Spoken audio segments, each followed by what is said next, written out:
Understanding the file types and formats.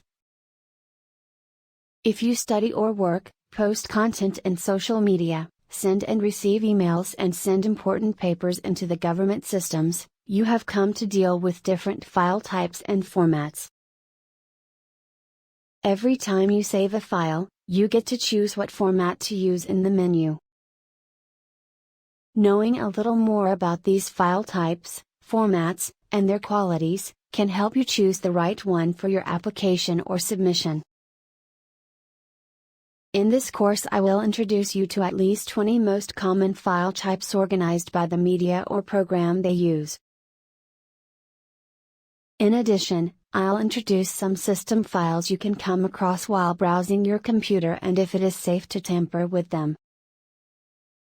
Go to your files on your computer and look for at least 5 different file types and the extensions. Put your answer down to the comments before you proceed. We will look at the files more closely in the next lesson. If you don't find any files, don't worry.